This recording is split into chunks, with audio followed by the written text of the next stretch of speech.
aún el tema número 1.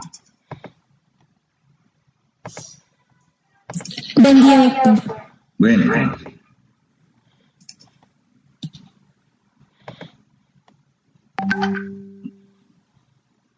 ¿Se ve la diapositiva?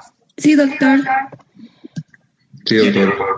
Control de convencionalidad. Habíamos dicho que los tratados e instrumentos en materia de derechos humanos también configuran son parte del bloque de constitucionalidad, lo que quiere decir que tenemos una constitución progresiva y en permanente avance.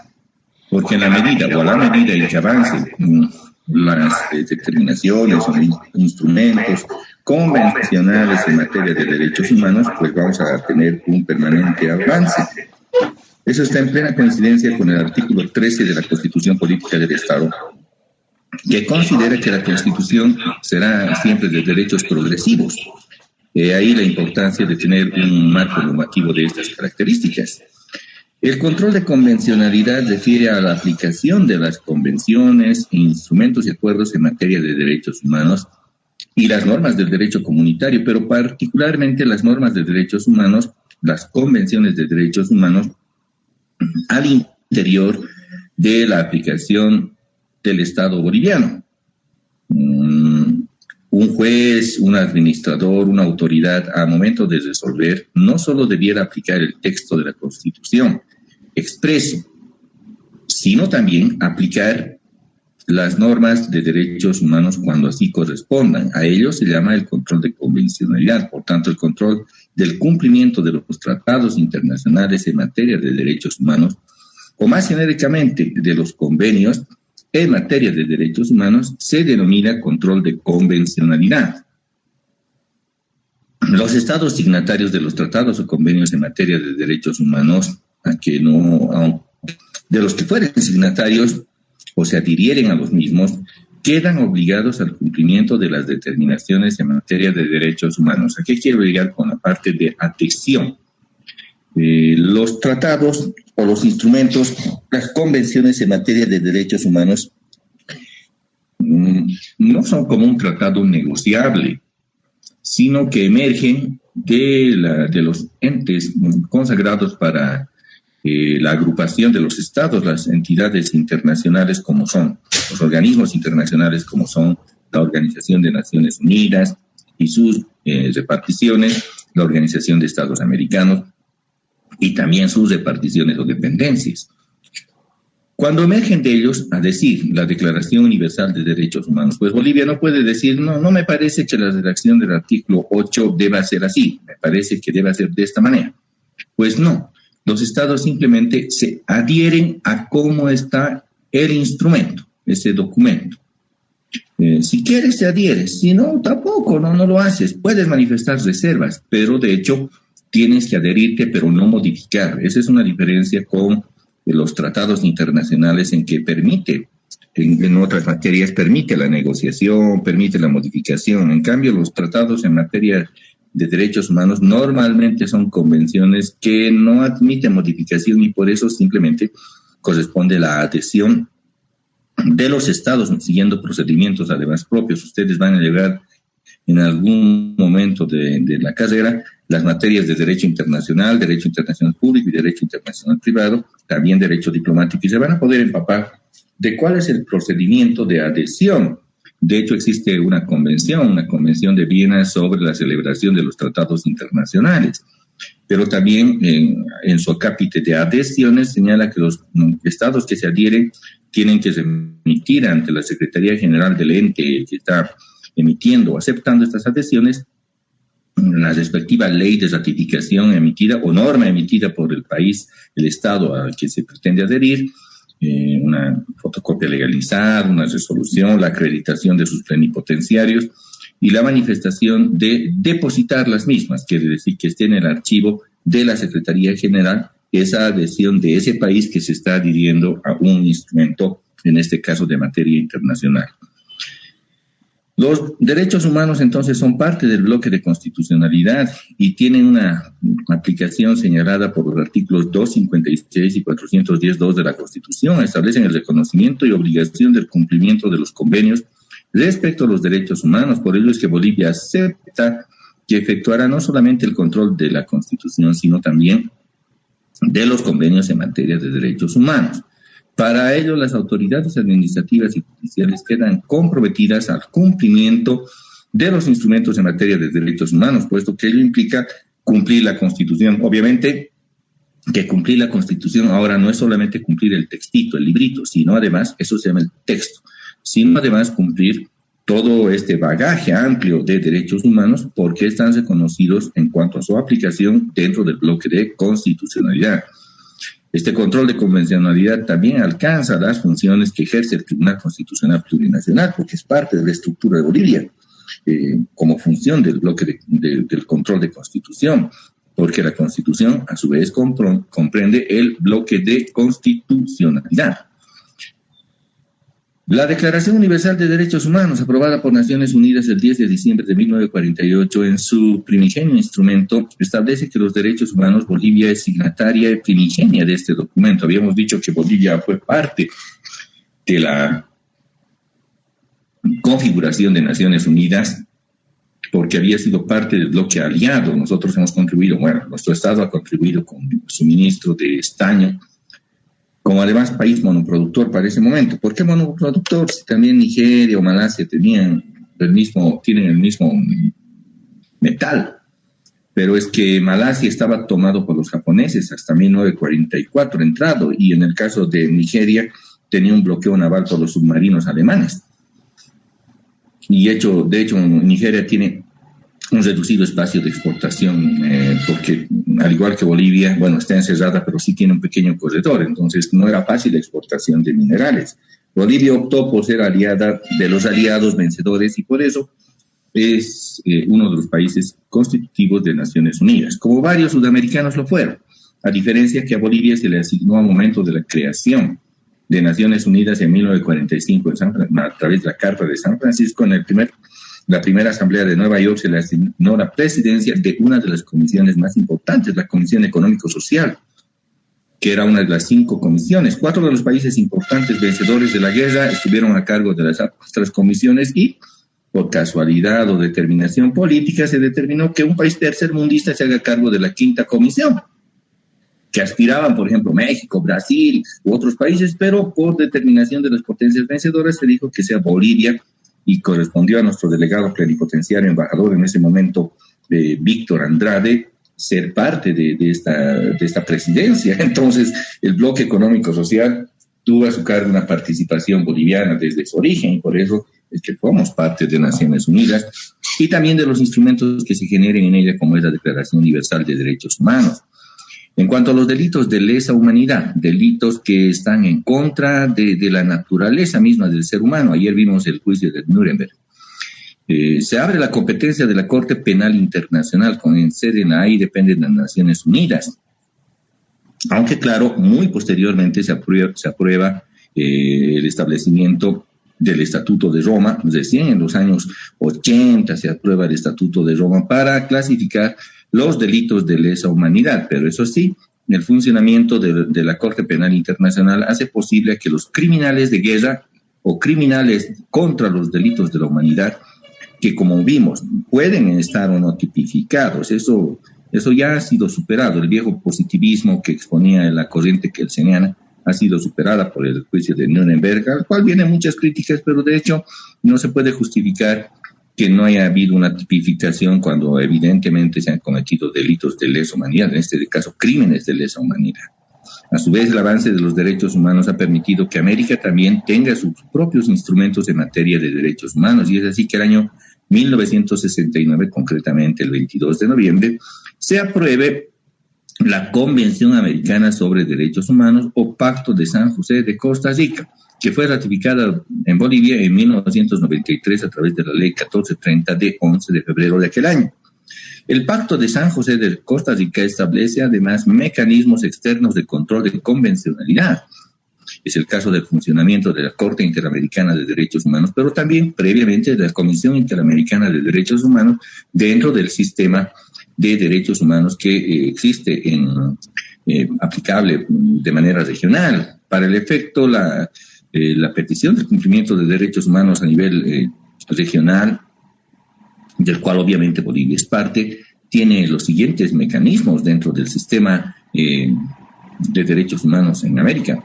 La Comisión Interamericana de Derechos Humanos, que tiene por finalidad de emitir informes, recomendaciones a los estados sobre el cumplimiento de los instrumentos en materia de derechos humanos y pronunciarse respecto a denuncias y quejas que se planteen contra los respectivos estados respecto a la inobservancia de los instrumentos en materia de derechos humanos contra los estados parte. Quiere decir que cualquier ciudadano americano, puede ser un argentino, un boliviano, un mexicano, lo que quiera, puede acudir a la Comisión Interamericana de Derechos Humanos agotando los mecanismos de reclamación interna en sus respectivos estados. Repito, agotando los mecanismos de reclamación interna en los respectivos estados en los cuales no hubiere justicia y se estuvieran, en criterio de esa persona, se estuvieran lesionando derechos humanos. Acudirá a la comisión en queja y la comisión revisará su caso, lo analizará y en su caso encontrará haber lugar a su reclamación y si existe haber lugar a su reclamación, la Comisión Interamericana de Derechos Humanos le pide un informe al Estado denunciado. Y respecto al informe del incumplimiento, puede hacer dos cosas. Decir que se ha solucionado la causa, en muchos casos se soluciona a través simplemente de un informe, o si el Estado persiste y claramente de manera contraria en inobservancia de los instrumentos en materia de derechos humanos, pasa al siguiente nivel. Y el siguiente nivel es la Corte Interamericana de Derechos Humanos. Pero en la Corte Interamericana de Derechos Humanos, el ciudadano Pérez que acudió a la comisión, ya no es parte, ya no. ¿Quién llevará la causa? Es la Comisión Interamericana de Derechos Humanos va a efectuar una demanda contra el país infractor, contra el Estado infractor, y entonces será la Comisión Interamericana de Derechos Humanos a instancia de Pérez contra Argentina, a decir, o cualquier caso que pueda existir. Hay diferentes casos que atiende tanto la Comisión como la Corte Interamericana de Derechos Humanos, pero repito, en la Corte Interamericana de Derechos Humanos ya no llega la queja individual del sujeto a quien presuntamente se le habría vulnerado los derechos humanos, ya no. Es la comisión la que se encarga de impulsar, eso sí, tomando o defendiendo los derechos que hubieran sido lesionados, ya que previamente la Comisión Interamericana pidió el informe y este informe o no fue satisfactorio o no fue respondido, no fue atendido por el Estado o definitivamente existe una lesión a los derechos humanos que identifica la Comisión. Es el fallo que se emita por la Corte Interamericana de Derechos Humanos, que es un fallo, una sentencia, la que obligará al Estado infractor al cumplimiento o reparación de lo que vaya a determinarse, eso dependiendo cada uno de los casos, y existe un bagaje amplio respecto a la jurisprudencia emanada por la Corte Interamericana de Derechos Humanos. Existen muchos otros tratados y convenios en materia de derechos humanos que además son exigibles y que van ampliándose en el tiempo. Habrán convenciones en materia de derechos ambientales, en derechos de género y generacionales. El sábado nomás analizábamos con los maestrantes conceptos de objeción de conciencia, por ejemplo, ¿no? Pero todos ellos se encuentran protegidos, aunque no estén enunciados, por el artículo 13 de la Constitución. Es ahí que encontramos sentido al artículo 13 de la Constitución en cuanto a la protección de derechos no enunciados expresamente. Ahí se encuentra la protección, porque claro, estos derechos serán progresivos en el tiempo. No sé, en el tiempo será un derecho humano defender los colores celestes frente a los colores amarillo y negro, por ejemplo. Entonces, también existirá, o al revés, defender los colores del amarillo y negro frente al celeste. Anoche ha ganado, ¿no? El Stronger, y lo ha hecho bien, además, he visto pasajes del partido, lo ha hecho bien, el Tigre está bien. Yo soy del Bolívar, y bueno, esta noche juega mi equipo también, pero no se está yendo mal, va a haber el comentario futbolístico también. Si alguien es del otro equipo rayado, estoy llano a cualquier consulta. Bien, queridos amigos, entonces continuamos con el avance de nuestra asignatura. La jurisprudencia. Ya no solamente los instrumentos en materia de derechos humanos, vale decir la Convención Americana, el Pacto de San José, la Declaración Universal de Derechos Humanos y el resto de normativa en materia de derechos humanos que se emita son los obligatorios. De hecho, lo son, pero también es la jurisprudencia que emane de la Corte Interamericana de Derechos Humanos, de la Corte Penal Internacional, y de todos aquellos que controlen la vigencia y protección de los derechos humanos. Es así que desde el año 2006 se emitió un caso icónico, muy importante, emblemático le llaman, en la Corte Interamericana de Derechos Humanos, es el caso Almohacid Arellano contra Chile. Más se le conoce como Arellano contra Chile, data del 26 de septiembre de 2006. ¿Qué es lo que considera? Lo que determina la ratio decidente, que razona para emitir el fallo. Este fallo centra su atención en el numeral 124 del fallo. Los fallos son numerados para el registro de la Corte, son bastante ordenados, pero lo que básicamente señala que no solamente son de aplicación los instrumentos emanados por la Convención Americana de Derechos Humanos. Es decir, los estados tienen la obligación de aplicarlos, eso es indudable. El juez, la autoridad administrativa tiene la obligación de aplicar los instrumentos, los tratados, los convenios. Pero además señala, en este propio fallo, que también los estados deben aplicar, por lo menos en la resolución de las causas, el razonamiento emitido por los fallos que se emitan por la Corte Interamericana de Derechos Humanos. Y señala así, en otras palabras, el Poder Judicial debe ejercer, ellos llaman Poder Judicial, ¿no? Debe ejercer una especie de control de convencionalidad entre las normas jurídicas internas que aplican en esos casos concretos y la Convención Americana de Derechos Humanos. En esta tarea, además indican, el Poder Judicial debe tomar en cuenta no solamente el tratado, sino también la interpretación que desde el mismo ha hecho la Corte Interamericana, intérprete última de la Convención Americana. Lo que quiere decir que el razonamiento que vaya a emitirse por parte de algún fallo del que emerja, emitido por la Corte Interamericana de Derechos Humanos, la interpretación que se tenga de la Convención también es obligatoria para los estados parte. ¿Qué les parece? Entonces, incluso amplía mucho más el control de convencionalidad, no solamente a los instrumentos de derechos humanos, sino también al razonamiento que haya asumido a momentos de interpretación la propia Corte Interamericana de Derechos Humanos. Eso es muy importante y lo van a repasar. Hay otros enfoques, se llama el neoconstitucionalismo. La verdad, yo no soy parte de este criterio del neoconstitucionalismo porque son nuevos planteamientos, pero de lo ya existente.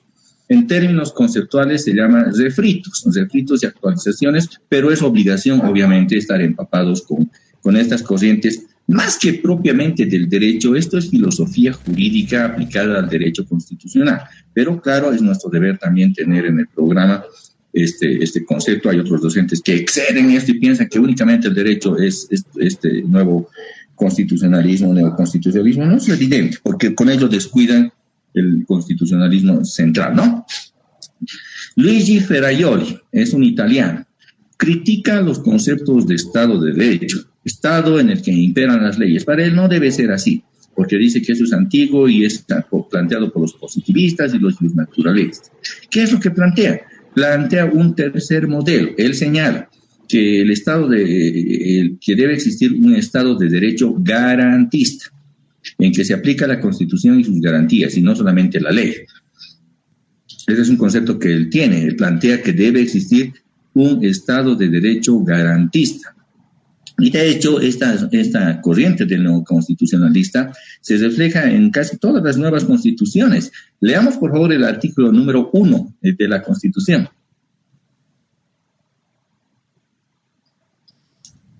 Hola. Doctor, buenos días.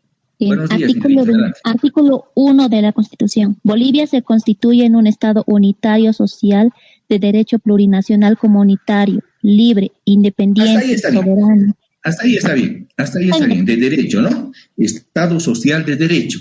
En realidad, el modelo garantista pretende reflejar justamente aquello. Dice, no debe haber un Estado, no debe existir. El modelo del Estado de Derecho es muy antiguo, no solamente debe imperar la ley, sino además debe imperar la Constitución y todas las garantías que establece. Ese va a ser para él un moderno Estado de Derecho garantista. Bolivia trata de seguir ese lineamiento como el resto de las constituciones que se han ido edificando desde 1991. Con esta corriente comienza en Sudamérica la Constitución colombiana, que es de 1991, y que progresivamente continúa en el resto de las constituciones. Analiza el comportamiento del poder en relación al derecho y llega a la conclusión que el poder, todos los poderes, sean públicos o privados, tienden al efecto ineludible de acumularse en forma absoluta y liberarse del derecho. ¿Qué dice? Cuando se concentra el poder, normalmente se va a repeler la aplicación del derecho y progresivamente, cuanto más absoluto va a ser el poder, más se va a tratar de liberar del cumplimiento del derecho. Y eso es cierto también, Ferrajoli tiene razón, porque cuanto más se concentra el poder, menos cumplimiento del derecho va a existir. Hay una suerte de imposición. En eso radica básicamente las tiranías, las autocracias. El decir, no existe la república, no existe el Estado de Derecho, sino que existe un nuevo orden. De hecho, eso ya significa simplemente la supresión del derecho, porque pretende absolutizar el concepto de control del manejo del Estado, lo que implica que el poder tendrá a incumplir las reglas del derecho. Es cierto, el poder concentrado tiende a incumplir las reglas del derecho. Los viejos modelos de Estado de Derecho se encuentran siendo reemplazados en el mundo por los modelos de Estado social y democrático de derecho, como es el caso de Bolivia. En eso también tiene razón Ferrajoli. Tiene plena razón al señalar que no podemos estar ante un Estado de Derecho simple como lo fue, no sé, en la Revolución Francesa, en que, claro, el Estado de Derecho en realidad era una conquista frente a un absolutismo, pero él dice, ya tenemos que avanzar mucho más y no permitir que se concentre el poder que haga posible este absolutismo de concentración, que se omita el cumplimiento de los derechos de las personas. Herbert Leonel Hart nomás le decimos, no es un inglés, pertenece a la corriente positivista. Solo la ley puede establecer al derecho. Este es le llaman también un potskelsiano, pertenece a esa corriente. Analiza el concepto del derecho distinguiendo dos clases de normas, las normas primarias que imponen obligaciones, como es el caso de las normas penales. Y en eso tienes razón.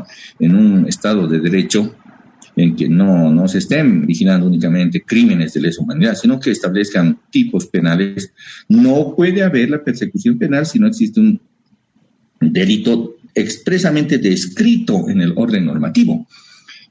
Una corriente que tiene plena razón también. Todas las corrientes tienen razón de ser, si no tuvieran vigencia en la humanidad y en el mundo del análisis del derecho. Tiene plena razón Hart al de sostener que en materia penal, por ejemplo, es una norma primigenia, solamente el delito puede describir cualquier tipo penal. ¿Alguien está con código penal por ahí? Por favor, si puede buscar cualquier delito. Hagamos referencia, por ejemplo, al delito de estafa. ¿Pueden buscar el delito de estafa, por favor? O cualquier delito, y lo vamos a leer en este momento. ¿A qué nos referimos? ¿Cualquier delito, doctor? Cualquier delito, desde el 109 adelante son los delitos. Y artículo 251, homicidio. La persona que matare a otra será sancionada con presidio de 10 a 20 años. Si la víctima...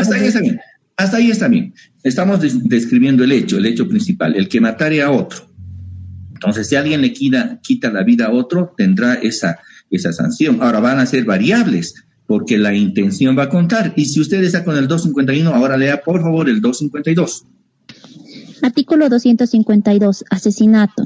Será sancionado con la pena de presidio de 30 años sin derecho a indulto el que matare, inciso 1, a sus descendientes o cónyuge o convivientes sabiendo que lo son. Inciso 2, por motivos fútiles o bajos. Inciso 3, con alevosía o ensañamiento. Inciso 4, en virtud de precio, dones o promesas. Inciso 5, por medio... Hasta ahí está bien, porque si no vamos a perdernos en materia de derecho penal y no es nuestro objetivo. ¿A qué quiero llegar? Una cosa había sido quitar la vida a una persona y otra cosa es quitar la vida a otra persona teniendo las características de conocerla, de ser descendiente con intención o con malicia, vale decir con intención. Entonces, solo la norma describe el tipo penal. Y claro, si alguien le quita la vida a otra persona, en el caso incluso de omisión y culposo, hace unas 2 noches, creo, o algo así, una mamá, no sabemos si salió a contestar el teléfono porque de noche había salido, pero bueno, dejó abierta la ventana, ustedes conocen el hecho, ¿no? Dejó abierta la ventana de la cocina porque dejó al niño durmiendo, el niño estaba durmiendo en camita, pues seguramente extrañó a la mamá, el niño se subió al mesón, la ventana estaba abierta y estábamos creo que en un 12º o un 10º piso, eso no estoy seguro, se precipitó, ha caído el niño. Ahora, por omisión le ha quitado la vida. Es su hijo, pero no tenía la intención, obviamente la señora no tenía intención, habría salido y vaya a saber qué estaba haciendo ahí afuera, pero no tenía la intención de quitarle la vida. Entonces, se calificó su conducta como homicidio, incluso dijeron es un homicidio culposo, porque ha descuidado al niño, no es que haya tenido la intención de quitarle la vida, por tanto no puede ser asesinato, tendría que ser homicidio, y dentro del homicidio incluso la actuación misma ha sido culposa, no ha sido intencional, ni mucho menos. Entonces, el tipo penal, por ejemplo, las normas que establecen obligaciones, como es el caso de las normas penales que sancionan en todo caso, tienen que ser expresas, describen el tipo penal. Si nos acompañara con cualquier delito de los servidores públicos, por favor, incumplimiento de deberes, resoluciones contrarias a la Constitución, malversación, el 144, lea por favor, el 144. Penal. Artículo 144. Malversación. La servidora o el servidor público que diere a los caudales que administra, percibe o custodia una aplicación distinta de aquella a que estuvieran destinados, será sancionada con privación de libertad de 3 a 8 años y multa de 100 a 250 días. Gracias. Miren, en este delito, el de malversación, vamos a identificar lo siguiente. A veces la comunidad, el conjunto de las personas creen que malversación es que la persona, el servidor público, se lleve el dinero de la entidad pública a su bolsillo. Eso no es cierto. La descripción del 144 nos señala que es que el servidor público le da un uso distinto a la partida que estuviera destinada en el presupuesto. Es decir, si tengo recursos para hacer, no sé, un hospital, tengo una partida destinada en un presupuesto, le vas a poner de manera grosera a hacer un hospital, pero la destino a hacer, no sé, a ver otra cosa, unas canchitas, pero habiendo estado en el presupuesto del hospital y sin hacer la modificación presupuestaria, se incurre en el delito de malversación. ¿A quién es aplicable? ¿Será aplicable un delito de malversación al ciudadano Pérez que no es servidor público? No, porque el tipo penal describe el servidor público. Sí y solo sí es aplicable a un servidor público. Y además por sus características. No podría un particular ir a hacer una modificación presupuestaria. No, eso le corresponderá a un servidor público. Ahora, si no adecuado su conducta administrativa, será pasible a la sanción que recomienda. No que recomienda, que establece imperativamente el 144 del Código Penal.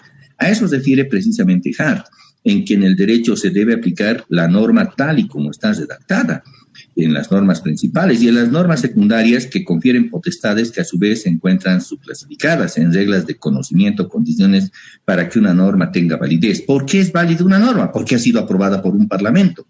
Reglas de cambio en que establecen los fundamentos para la modificación de una ley. ¿Por qué existen reglas de cambio? Porque ha modificado el parlamento, porque existe una sentencia del órgano máximo, llámese del Tribunal Supremo, del Tribunal Constitucional, que indica que se debe aplicar de manera distinta. A eso le llaman modulación.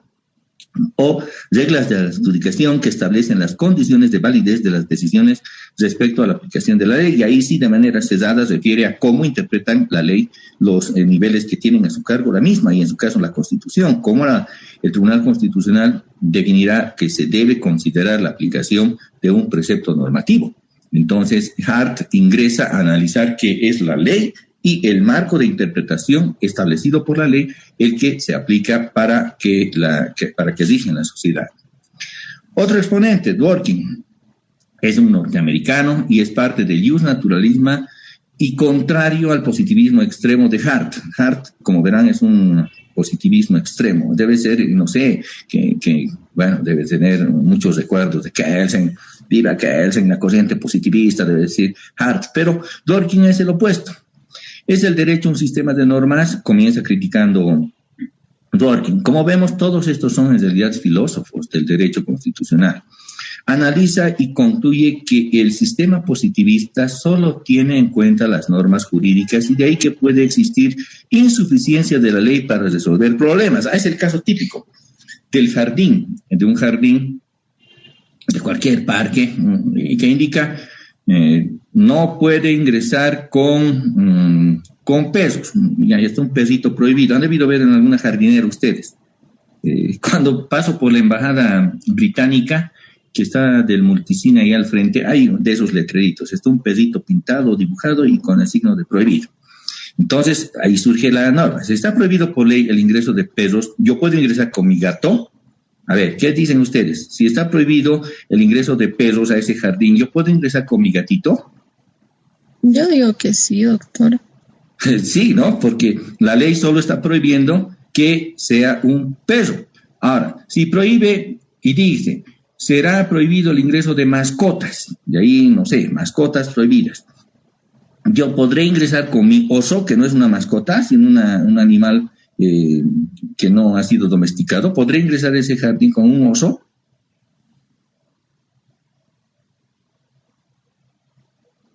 ¿Cómo es? Sí, doctor. Sí, doctor. Sí, doctor. Porque hay insuficiencia de la ley. Está correcto. Entonces hay insuficiencia de la ley. A ver, al revés. Cuando dicen no parquear vehículos en la puerta de este garaje. A ver, vehículos. Yo voy a entender la definición de vehículos según el Código de Tránsito y me va a definir que hay vehículos de 2 ruedas, de 3 ruedas y hasta de 2 ruedas, de 3 ruedas, de 4 ruedas y hasta camiones de muchas más ruedas. Pero todos ellos van a ser motorizados. Pero la señal indica prohibido estacionar vehículos, simplemente un auto prohibido, y han debido ver también. Pero si yo voy a ver con mi patineta, una patineta grande que tengo y la pongo ahí, y además la dejo anclada, ¿estoy incurriendo en infracción de la norma con esa mi patineta grande? ¿O un carrito de niño que puede tener también 4 rueditas? No, porque no es motorizado. Porque no es motorizado. Entonces, claro, da el análisis e indica que realmente le hace quedar el ridículo a Hart cuando analiza la insuficiencia de la norma. Le dice, mi querido amigo Hart, le dice Dworkin, no todo puede estar reglado por la ley. No todo puede estar reglado por la ley. Cuando usted pretende, estimado Hart, le dice que todo esté reglado por la ley, va a dejar aspectos que no lo van a hacer. A ver, leamos el artículo 14, parágrafo 4 de la Constitución.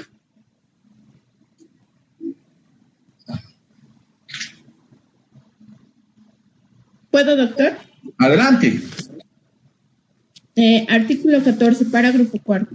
En el ejercicio de los derechos, nadie será obligado a hacer lo que la Constitución y las leyes no manden, ni a privarse de lo que éstas no prohíban. Muy bien, gracias. Hay que identificar que corresponde eso en el ejercicio de los derechos. Los únicos que ejercen derechos son las personas, no las entidades públicas. A esto comúnmente los que no estudian derecho le llaman lo que no está prohibido, está permitido. Pero nosotros como estudiantes de derecho y como abogados, ahora sí nos vamos a referir con precisión en el ejercicio de los derechos y vamos a aplicar tal y como está establecido. Nadie será hacer lo que la Constitución y las leyes no manden y privarse de lo que ellas no prohíben. Así vamos a hablar. Ya no hablen como lo que está prohibido, está permitido, lo que no está prohibido, está permitido. Eso déjenselo a las personas que no estudian derecho. Y es más, en la clase espero nunca más escuchar esa frase. Nunca más. Porque está en el marco constitucional de manera diferente redactada.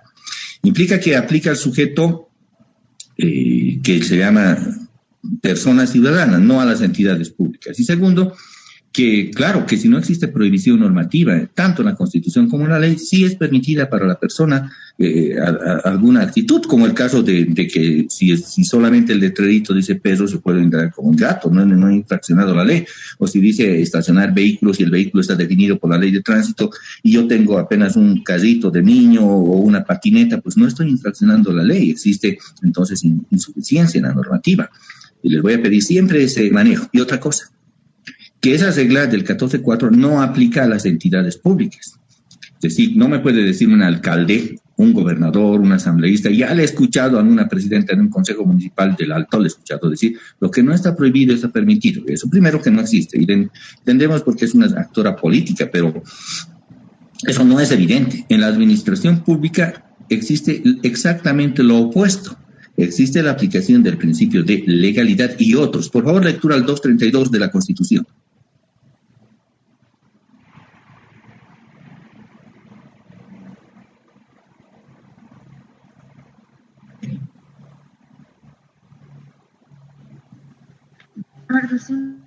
Artículo 232.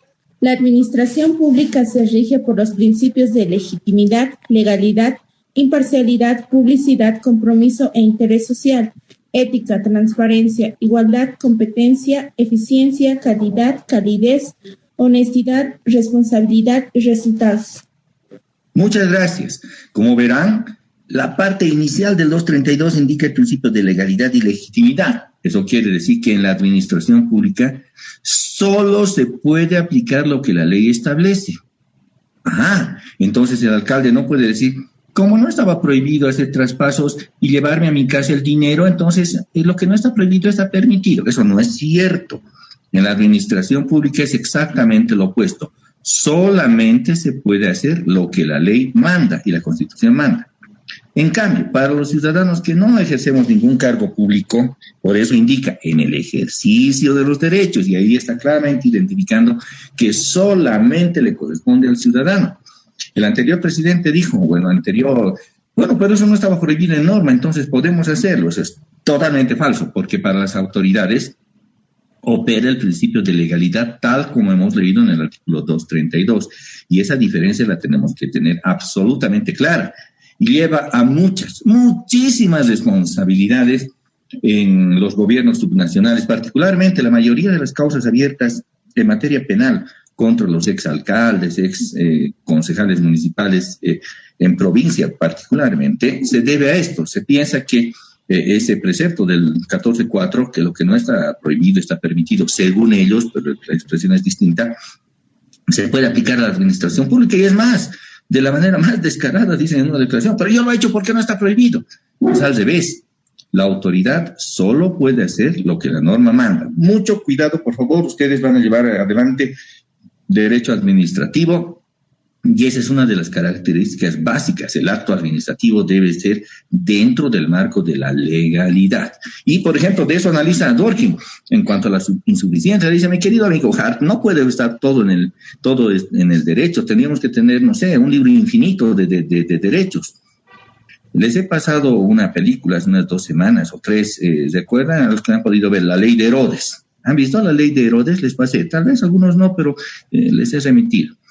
Cuando ya no tiene ningún poder, no tiene ningún presupuesto el alcalde, que aún era honesto, va donde el que le ha designado y le dice, mire, licenciado, yo no voy a poder ejercer el cargo, no tenemos presupuesto en ese municipio, es muy pobre, y como no tengo presupuesto no puedo hacer nada. Además, ¿qué ley puedo hacer cumplir si tampoco hay posibilidad no tengo la posibilidad de hacerla cumplir?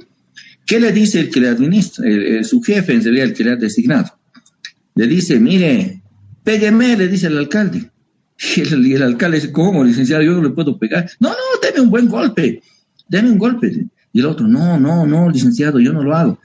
Usted no lo hace, yo le doy y boom, le da uno buenazo en la cara, lo hace volar.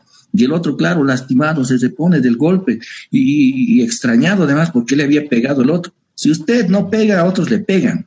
Y usted, para que maneje el poder del Estado, le entrega 2 instrumentos. Saca muy empolvado una constitución grandota de esas antiguas, ¿no? Sopla el polvo. Aquí está la ley, le dice. ¿Y qué hago con la ley? Pues léala, le dicen. Y para hacer cumplir, le da un revólver, ¿recuerdan? Eso es simbólico. Le está dando el orden normativo y la coerción. ¿Y cómo hace el hombre, el nuevo alcalde? Vuelve al alcalde y se vuelve pues uno de los más grandes corruptos. Y entonces vamos al debate entre Hart y Dworkin. Entonces le diría, hay insuficiencia normativa. Le dice Dworkin, pues tiene que de alguna manera llenarse esos vacíos. Obviamente la lógica, la razón humana tiene que cumplir allá. ante todo los derechos individuales frente a la opresión deben estar regulados, aunque no estén específicamente tutelados. Tiene que haber un triunfo frente a las mayorías. Entonces, el planteamiento de Dworkin es absolutamente individualista. Él es un hombre también individualista. El derecho es válido si tiene por función el resguardo de los derechos individuales, señala Dworkin. No solamente es válido porque esté expuesto en la ley. Le dice, querido amigo Hart, no solamente es válido porque esté en la ley, sino porque tenga por función el resguardo de los derechos individuales que son de conocimiento, además generalizado. Establece el planteamiento primigenio de las reglas y principios que luego son desarrollados por Robert Alexy, que enseguida vamos a ver. Robert Alexy, un alemán. Robert Alexy es un alemán que analiza la interpretación jurídica y la teoría de los derechos fundamentales. Recuerden que estamos en el neoconstitucionalismo. Efectúa la aproximación entre el derecho y la moral. Los alemanes siempre están ahí, ¿no? Pensando que el derecho tiene mucho que ver o no tiene nada que ver con la moral. ¿Se acuerdan del propio Kelsen, que viene de esa misma corriente? Pues los austriacos no tienen mucha diferencia, son pangermánicos en realidad. Y siempre están analizando la relación del derecho y la moral. Y encuentra el concepto de la metaética, más allá de la ética con la que se interpreta el derecho. El derecho debe estar más allá de la ética. Nuevamente la corriente tipo kelseniana, ¿no? El derecho debe ser puro, no debe ser mezclado. Desarrolla los conceptos de los principios y las reglas que ha planteado anteriormente Dworkin. Si bien Dworkin plantea los principios y las reglas, quien desarrolla y sistematiza ello es Robert Alexy. ¿Qué encuentra? Que los principios, los planteamientos primigenios o de justicia que pretende el derecho, lo que el derecho en algún momento se espera que sea. El ejemplo clásico es el artículo 180 que ayer hemos leído de la Constitución, 180 parágrafo primero, pero para que no quede duda alguna, volvámoslo a leer. Por favor, artículo 180 parágrafo primero de la Constitución. Principios. Artículo 180. Párrafo 1. La jurisdicción ordinaria se fundamenta en los principios procesales de gratuidad, publicidad, transparencia, oralidad, celeridad, probidad, honestidad, legalidad, eficacia, eficiencia, accesibilidad, inmediatez, verdad material, debido a proceso e igualdad de las partes ante el juez. Debido proceso, no es debido proceso. Pero bien, son principios que establece nuestra Constitución. Eso es lo que debiera ser. Eso es lo que esperamos que sea. A ver, eso es el deber ser. ¿Cuál es el ser? La justicia boliviana es corrupta, lenta, enriquecedora de los jueces, hace perder expedientes. Eso es lo que es. Lo que se espera que sea. Algún momento será la justicia transparente, célere, ágil, en fin, lo que define el 180.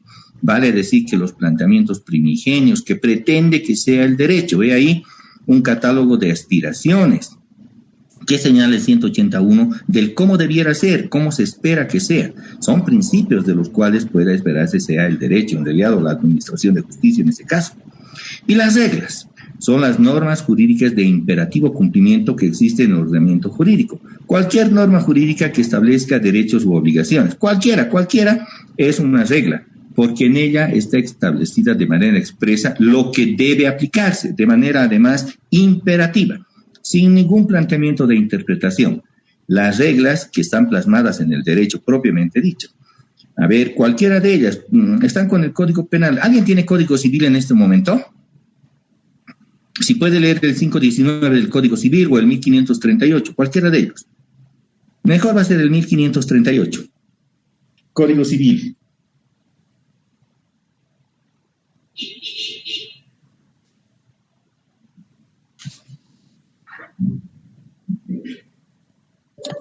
Doctor. Artículo 538 del Código Civil. Arras penitenciales. Cuando en el contrato con arras se hubiese reservado el derecho. 1538. Ya. Doctor. Adelante. Artículo 1538. Publicidad de los derechos reales. Regla general. Parágrafo 1. Ningún derecho real sobre inmueble surte efectos contra terceros, sino desde el momento en que se hace público según la forma prevista por este código. Gracias, hasta ahí está bien. Incluso identifica regla general, dice, así tiene que ser. ¿Y así tiene que ser qué?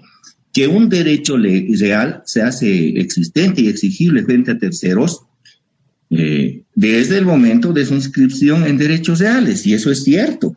Si alguien ha adquirido un inmueble y no lo ha registrado y otra persona tiene un registro previo, el titular va a ser el que tenga su registro en derechos reales, porque es una regla exigible y plenamente establecida en norma. ¿Qué les parece? Por eso hemos identificado, porque el nombre inclusive señala, regla, el 1538 del Código Civil, y en realidad todas las normas del Código Civil y Penal y toda la normativa son reglas, no son principios. No dice ahí, a ver, ¿cómo diría redactado en términos de principio? Podrían tener derecho preferente aquellos que en algún momento puedan registrar o sea cuestionable su derecho. No, aquí es expreso. El que registra tiene derecho preferente, punto. Y de oposición además frente a terceros, y los registra en derechos reales. Como ven, el mundo del derecho, siendo decisiones políticas, es un conjunto de reglas. Cuando ingresa en suerte de indefiniciones, hemos visto ya en los primeros temas, son derechos proclamativos, es decir, poesía jurídica. Poesía jurídica, ¿de qué nos sirve la poesía jurídica que hemos tenido hace unos 10 o 12 años que había declarado, se declara la morenada boliviana como patrimonio cultural e intangible? Cuando el Perú, punto, ha hecho una resolución y la ha mandado a UNESCO, punto, así se actúa. Sin estar perdiendo tiempo en filosofías, en análisis, nada, el Perú es mucho más operativo y hoy estamos en controversia ante la moderna precisamente por esa actitud.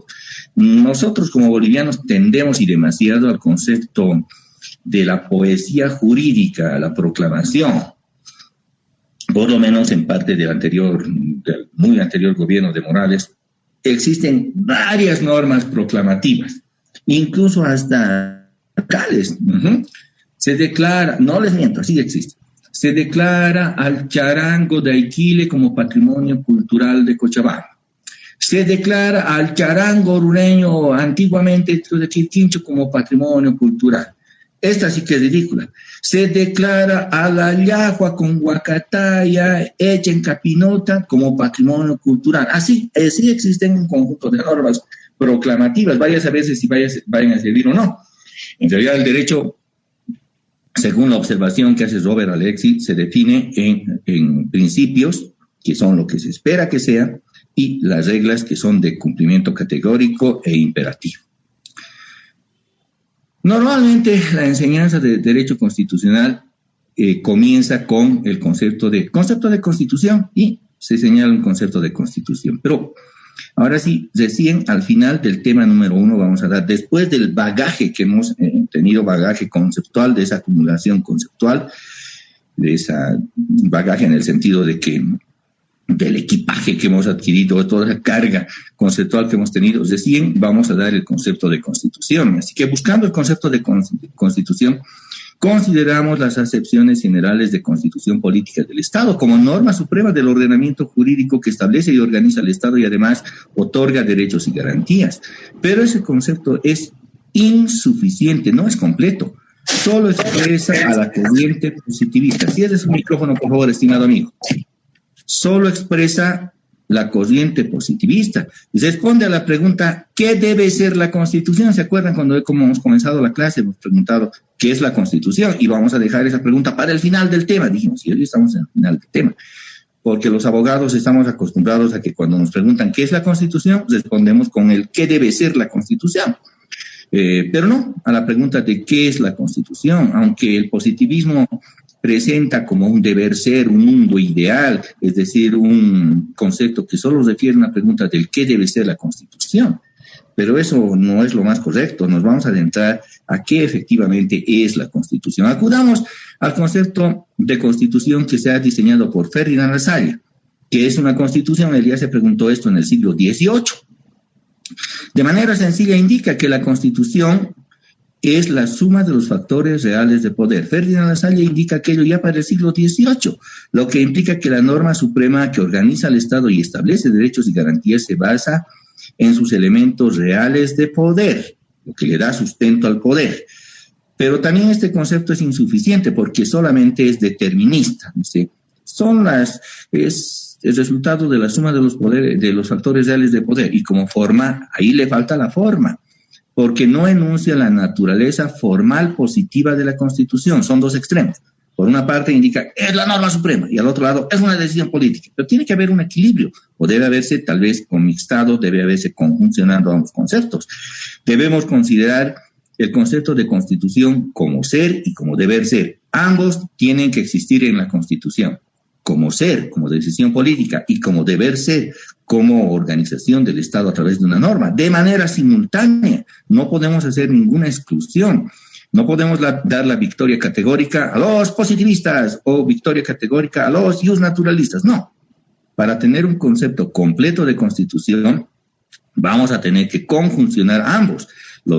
Además que tenemos que observar que la Constitución tiene elementos económicos, políticos y otros que varían con el tiempo y hacen la formalidad positiva de la Constitución. Así que les presento algo que lo he trabajado para ustedes. En realidad es un planteamiento de nuevo concepto de Constitución que lo vengo difundiendo en todos los eventos que puedo, porque es mi creación. Concepto de Constitución propuesto por el docente, señala. Destaca esta como una norma suprema que establece y organiza el Estado y otorga derechos y garantías. Hasta eso es la parte estrictamente formal. Pero que se encuentran presentes las variables económicas, política, económica y estocástica, y su variación en el tiempo. Esa como A de abajo que ven del denominador, no es una A, es el símbolo de la variación. Se aplica a las derivadas parciales, por eso indica cuándo varía el tiempo. Se lee: la Constitución Política del Estado, como norma suprema que establece y organiza al Estado y otorga derechos y garantías, es igual a una función de la decisión política de poder que contiene variables económicas, políticas y estocásticas con la variación en el tiempo. Lo que quiero decir que el resultado final, esa norma suprema que organiza al Estado, es el resultado final de una decisión política. Por eso está en función de una decisión política, en que tienen elementos económicos, políticos, y esa MIU no es una U minúscula, es una MIU, así se denomina. Esa MIU se llama estocástico. ¿Qué es una variable estocástica? Cualquier variable aleatoria que encuentre predominancia en un momento específico. A decir, ¿cuál será la variable estocástica del periodo marzo 2020, abril del 2021, mayo del 2021? ¿Quién puede identificar la variable estocástica en este momento en Bolivia?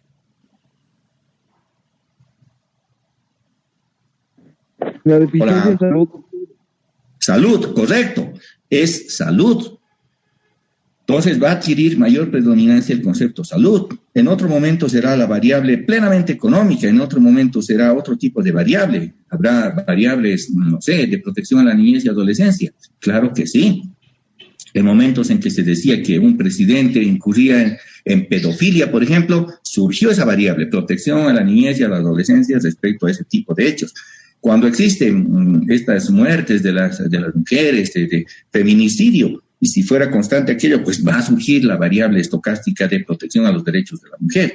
La variable estocástica es cualquier variable que adquiere predominancia en un momento establecido, pero solamente es coyuntural, no permanente. En cambio, las variables económica y política son permanentes, porque no hay decisión política que haga realidad a una constitución si no existe el elemento económico y político, pero además varían en el tiempo. Como hemos visto también constituciones estructurales de Bolivia. Hemos visto un modelo de 1825 a 1880, que es la constitución estructurante. De 1880 a 1938, la constitución de corte liberal. Y de 1938 hasta el presente tenemos una constitución de corte social. Solamente son 3 momentos, básicamente, de identificación de modelos de constitución que tenemos. Y esa variación en el tiempo va a hacer que los derechos que establece una constitución social no son los mismos derechos que se establecen en una constitución liberal, ni tampoco en una constitución estructurante. Entonces, existe variación en el tiempo. Igual la normativa varía en el tiempo. Antes era la votación, el sufragio era ejercido desde los 21 años. En la actualidad, desde las reformas de 1995, pues el ejercicio del sufragio se ejerce desde los 18 años. ¿Y era legal en ambos casos? Claro que era legal, porque la legalidad depende de una decisión política, no del aspecto de justicia. La legalidad no deviene de la justicia, deviene de la decisión política. Otro ejemplo, antes era totalmente, perfectamente legal la existencia del pongueaje, hasta 1953. De 1953 al presente, pues totalmente prohibido el pongueaje, es decir, esa suerte de semi-esclavitud en el altiplano. Antes era totalmente permitido que el Estado boliviano venda, transfiera su territorio, de ahí que nos hemos desprendido como Estado de muchas partes de nuestro territorio en el periodo 1902, 1909, en todo el periodo liberal. Para mí el peor presidente que ha existido de Bolivia en cuanto a la defensa del patrimonio boliviano es Ismael Montes. Los tratados de Brasil, Chile, 1904, y con los demás países es producto del liberalismo. Nos hemos desprendido de ese mapa grandote que teníamos y hemos estado reducidos. Hemos perdido aproximadamente un 40-45% de lo que era nuestra masa geográfica, por los acuerdos que han hecho los gobiernos liberales, particularmente el gobierno de Ismael Montes. Muy nefasto para Bolivia. Pero bueno, pasamos a otro nivel, pasamos al constitucionalismo social en 1938 y hasta el presente se mantiene el constitucionalismo social. Eso va a ser el tercer tema que vamos a ver, y aquí hemos concluido el primer tema. ¿Qué les parece, queridos amigos? Hemos concluido al fin el primer tema de derecho constitucional, aunque ha sido un poquito extenso. Los demás también no crean que son un regalo. Conmigo no van a encontrar una clasecita, un trabajito, felices toditos, nos ponemos 100 y 80, porque nos vamos a encontrar en el examen de grado. O ustedes van a ser postulantes a auxiliaturas, y tengo el orgullo de decir, y el honor también de significar, que de los exalumnos míos, el 100% que copan las asignaturas de auxiliaturas de docencias han sido ex estudiantes míos, han estado conmigo. Yo sé que no es muy sencillo estar acá y compartir con nosotros, pero también tengo la premisa de que cuanto más exigencia existe en el salón de clases, en este caso salón virtual, mayor rendimiento va a existir en el efecto. Por más que se nos enfrenten 20, 30 postulantes que vengan de otros docentes, nuestro deber va a ser aniquilarlos, pulverizarlos, no porque yo lo diga, sino porque van a tener ese bagaje de conocimiento suficiente para poder hacer posible aquello, queridos amigos. Y con ello ustedes van a estar preparados plenamente para el ejercicio, ni bien concluyan su última materia, para el ejercicio del derecho. No, estimo que no estén pidiendo, quiero practicar un año más, porque nuestra misión como facultad es tenerlos preparados a ustedes para afrontar un mundo profesional frente a profesionales graduados en nuestra misma universidad y en otras universidades, porque tenemos que formar profesionales de calidad. Ese es el objetivo central que lo hemos expresado en la clase introductoria y que hoy, con la conclusión del tema número 1, les hago manifiesto, queridos amigos. Si tienen alguna pregunta, estoy ya no a absolver. Adelante, por favor. Doctor, si no, adelante, Catherine. Doctor, tengo una consulta respecto a la Constitución. ¿Cuál sería el ser y el deber ser? Así concluyendo la lección. Muy bien. El ser de la Constitución es su existencia, un ser político. El deber ser es un deber ser normativo, lo que se espera que sea. Ya, entonces sería el ser es la ley y el deber ser la norma, tal vez. No me ha entendido absolutamente nada. El deber ser es un mundo que se espera que sea ideal al cumplimiento de la norma. Se espera el 180, una justicia célere, una justicia pronta, oportuna, con respeto al debido proceso y las demás características. Ese es el deber ser. El ser es que la administración del aparato judicial es lento, corrupto, y no se adecua a la normativa. No hay esas preguntas de que la Constitución es deber ser o ser. No. La norma plantea ser un deber ser. Pero la Constitución probablemente trata de eludir de ser cumplida. Las autoridades tienden a eludir el cumplimiento de la Constitución. Los ciudadanos también. Cuando hemos analizado el caso de la calle Mercado, esquina Loaiza, les dije, para comprobar cuánto cumplimos la norma, basta pararnos en la esquina Loaiza y Mercado, de la facultad, ahí en la esquinita. Hay un semáforo.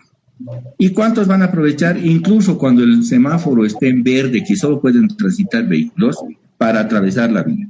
Muchas personas no van a esperar a que cambie el semáforo. E incluso cuando está en verde y están toreando ahí, escapando de los vehículos, pero está en verde. O al revés, los conductores van a acelerar cuando ya esté en amarillo para tratar de cruzar.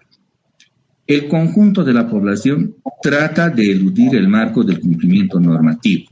La pregunta que usted me hace me llama profundamente a la reflexión sobre si primero ha estado en clases y segundo si le estamos entendiendo al tema.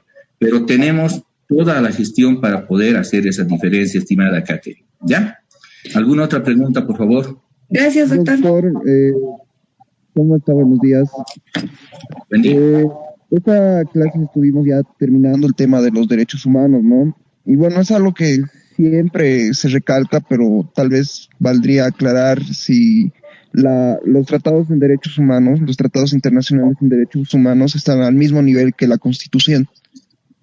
No, inclusive tiene trato preferente en el marco del 256 cuando establecen derechos mejores que la Constitución. Por favor, lee el 256. Está bien, doctor. 256, ¿no? Sí.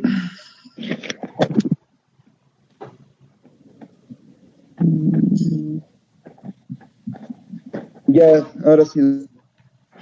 ¿El punto 1 o el punto 2? Desde el punto 1, el 256, por favor. Está bien. Artículo 256. Los tratados e instrumentos internacionales en materia de derechos humanos que hayan sido firmados, ratificados o a los que se hubiera adherido el Estado, que declaren derechos más favorables a los contenidos en la Constitución, se aplicarán de manera preferente sobre esta. Hasta ahí está bien, hasta ahí está bien. Indica y responde a lo que usted pregunta. ¿Qué sucede con los tratados en materia de derechos humanos? Cuando contienen derechos mayores a los establecidos por la Constitución, inclusive, esos instrumentos en materia de derechos humanos se aplicarán de manera preferente. Esa es la respuesta, estimado Cristian. ¿Alguna otra pregunta? Gracias. Sí, doctor. Buenos días. Tengo una consulta. Dígame. Teniendo en cuenta que la Declaración Universal de Derechos Humanos en su artículo 3 declara que todo individuo tiene derecho a la vida, entonces, digamos, por ejemplo, como con lo que ha ocurrido aquí en Bolivia, lo de Sencata, o lo que está ocurriendo en Colombia, o ahorita mismo en Israel, ¿cómo un país puede garantizar su seguridad frente al terrorismo o al vandalismo sin vulnerar la vida de ninguna persona? Bien, buena pregunta. Porque no olviden que todo derecho acarrea una obligación. Habría que analizar qué es lo que ha ocurrido en Cali, en Colombia. ¿Y por qué han habido esa aplicación de la fuerza por parte de la policía? Porque hay muertos. Porque han habido convulsiones. No olviden que la regulación de los derechos no solamente es proclamativo, sino además está en el marco de la normativa. En el caso Sencata, ¿han habido muertos? Sí, pero no es menos cierto que se ha intentado hacer volar la planta de Sencata. Como prueba de ello, es no solamente que han gritado, ni mucho menos. La barra, vale decir, la pared ha sido desplomada y han habido vehículos ardiendo. Entonces, ¿hasta qué nivel llega el nivel de protección misma de la seguridad del Estado? Entonces, va a tener que sopesarse la protección de la sociedad frente a la voladura de una planta versus el hecho de que hayan muerto algunas personas también. Lo mismo en el caso colombiano. Ningún derecho, y buena la pregunta, Aldana, ningún derecho es absoluto. Ningún derecho es absoluto. Si bien existe el derecho a la vida, que debe ser la máxima de protección que tenemos, pero ningún derecho es absoluto. Puede ser que, aplicando ese mismo concepto del derecho a la vida, voy a ir a otro concepto. Estamos en un inmueble, es de noche.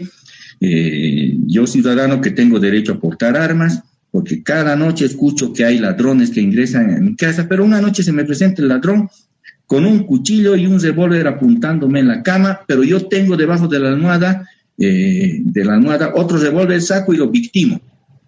Ahora, he vulnerado el derecho de la vida de ese sujeto. Señor ladrón, ¿le he matado porque he vulnerado los derechos humanos?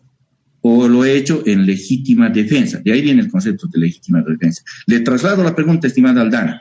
Cuando yo debajo de mi almohada, para defenderme de ese ladrón que me estaba apuntando con una escopeta, y yo estaba él no sabía, pero yo debajo de mi almohada tenía un revólver, y ¡bam!, le he dado un balazo, no sé dónde, y ha sido mortal herida. ¿He violado derecho humano alguno? Le traslado la pregunta a usted. En virtud a la legítima defensa, no, doctor, porque se resguardó la vida propia, pero ahora me ha surgido otra duda. ¿Qué pasa si este evento ha ocurrido en un país donde es ilegal la aportación de armas? Claro, puede ser que hay, pero también puede haberme yo defendido. De hecho, el ladrón también estaba incurriendo en ello, porque si estaba con una escopeta, pues estaba incumpliendo la propia ley de ese estado. Entonces, con mayor razón, no sé, yo he agarrado una pelotita que tenía de metal, un adorno, y le he lanzado y le he dado en el cráneo. Depende de qué arma, ¿no? Derecho de portar armas. No vamos a entrar al juego de Hart y Dworkin. Prohibido el derecho a portar arma. Cualquier cuestión puede ser un arma contundente. Una mesa puede ser también un arma contundente. Le he dado con una mesa. Entonces, derecho de portar armas de fuego, por ejemplo. Derecho a portar, pero también un arma de fuego podrá ser un encendedor. Ay, sí, hay que catalogar. Armas de fuego percutadas por polvo. Bueno, hay que tener mucho cuidado con ello porque depende cada uno de los estados. En Bolivia debe existir seguridad de defensa de la sociedad, obviamente. No creo que alguien vea de manera impasible que se trata de hacer volar una planta como que ha ocurrido en Sencata. La evidencia y la prueba es que se ha tumbado la pared del cerco perimetral y se ha ingresado. Ahora, si han cometido el hecho o no, eso ya responderán los militares o policías, y lo mismo en Colombia.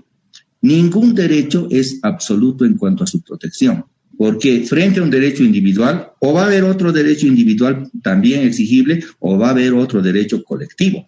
Es lo que le sucede al señor Burns, ¿no? En Los Simpsons. Él tiene su planta nuclear y para él su derecho es producir energía eléctrica a través de la energía atómica. Es su derecho, pero el conjunto de la población se está contaminando, aunque se beneficia de la energía eléctrica, pero también se va contaminando. Hay que, en ese caso, hay que compulsar los valores y definitivamente entrar se llama técnicamente la ponderación de derechos. ¿Cuál de los derechos será mejor y mayormente aplicable? Y eso depende de cada uno de los casos que se vaya a poner. Por eso se llama juicio también. Se pone a juicio de las autoridades cuál de los derechos va a ser mayormente aplicable. Ese es mi derecho de sacar de mi almohada el revólver. O el supuesto derecho del señor ladrón que entra a mi casa y yo lo he victimado con una pelotita de metal que yo tenía. O del derecho que haya tenido las fuerzas de seguridad de resguardar el orden y no permitir la voladura de una planta, como es el caso de Sencata, o de impedir los saqueos que existían en el caso de Colombia. Como digo, no hay derechos absolutos, estimados amigos. Cada uno tiene que ser valorado respectivamente según las condiciones que se han presentado en la realidad. Esa es la respuesta, Aldana. ¿Alguna otra pregunta o con ello ya? Muchas gracias, doctor. De nada. Bien. Nos encontramos entonces el día martes en clases. Tengan muy buenos días, un buen fin de semana. A cuidarse, han subido exponencialmente los casos. Por favor, tienen familia, ustedes mismos, por favor, cuídense. Muy buenos días. Gracias, doctor.